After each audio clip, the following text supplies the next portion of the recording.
René Guénon, Les principes du calcul infinitésimal. Chapitre 25. Conclusion. Il n'est pas besoin d'insister sur l'importance que les considérations que nous avons exposées au cours de cette étude présentent au point de vue proprement mathématique, en ce qu'elles apportent la solution de toutes les difficultés qui ont été soulevées à propos de la méthode infinitésimale, soit en ce qui concerne sa véritable signification, soit en ce qui concerne sa rigueur. La condition nécessaire et suffisante pour que cette solution puisse être donnée n'est rien d'autre que la stricte application des véritables principes. Mais ce sont justement les principes que les mathématiciens modernes, tout autant que les autres savants profanes, ignorent entièrement. Et cette ignorance est au fond la seule raison de tant de discussions qui, dans des conditions, peuvent se poursuivre indéfiniment sans jamais aboutir à aucune conclusion valable,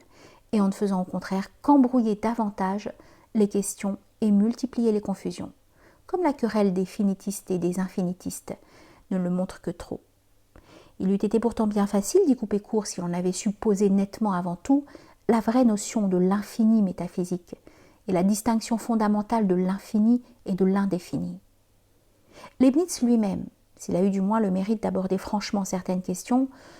ce que n'ont même pas fait ceux qui sont venus après lui, n'a trop souvent dit à ce sujet que des choses fort peu métaphysiques, et parfois même presque aussi nettement anti-métaphysiques que les spéculations ordinaires de la généralité des philosophes modernes. C'est donc déjà le même défaut de principe qui l'a empêché de répondre à ses contradicteurs d'une façon satisfaisante et en quelque sorte définitive, et qui a par là ouvert la porte à toutes les discussions ultérieures. Sans doute, on peut dire avec Carnot que si Leibniz s'est trompé, ce serait uniquement en formant des doutes sur l'exactitude de sa propre analyse, si tant est qu'il eût réellement ces doutes. Mais même s'il ne les avait pas au fond, il ne pouvait en tout cas démontrer rigoureusement cette exactitude, parce que sa conception de la continuité, qui n'est assurément ni métaphysique ni même logique, l'empêchait de faire les distinctions nécessaires à cet égard, et par suite de formuler la notion précise de la limite, qui est, comme nous l'avons montré, d'une importance capitale pour le fondement de la méthode infinitésimale. On voit donc par tout cela de quel intérêt la considération des principes peut être, même pour une science spéciale envisagée en elle-même, et sans qu'on se propose d'aller en s'appuyant sur cette science plus loin que le domaine relatif et contingent auquel s'applique d'une façon immédiate. C'est là bien entendu ce que méconnaissent totalement les modernes, qui se vantent volontiers d'avoir, par leur conception profane de la science, rendu celle-ci indépendante de la métaphysique, voire même de la théologie, alors que la vérité est qu'ils n'ont fait par là que la priver de toute valeur réelle en tant que connaissance. Au surplus, si l'on comprenait la nécessité de rattacher la science au principe, il va de soi qu'il n'y aurait dès lors aucune raison de s'en tenir là, et qu'on serait tout naturellement ramené à la conception traditionnelle, suivant laquelle une science particulière, quelle qu'elle soit,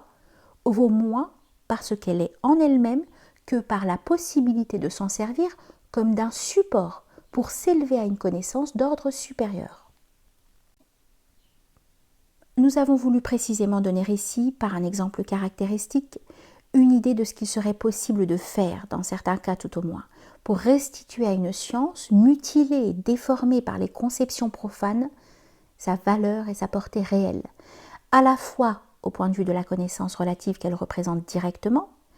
et à celui de la connaissance supérieure à laquelle elle est susceptible de conduire par transposition analogique. On a pu voir notamment ce qu'il est possible de tirer, sous ce dernier rapport, de notions comme celle de l'intégration et du passage à la limite. Il faut d'ailleurs dire que les mathématiques, plus que toute autre science, fournissent ainsi un symbolisme tout particulièrement apte à l'expression des vérités métaphysiques,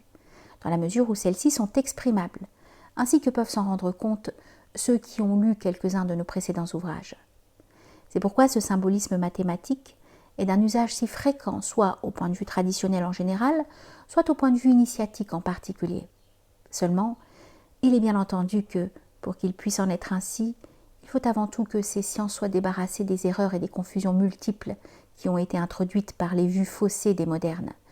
Et nous serions heureux si le présent travail pouvait tout au moins contribuer en quelque façon à ce résultat.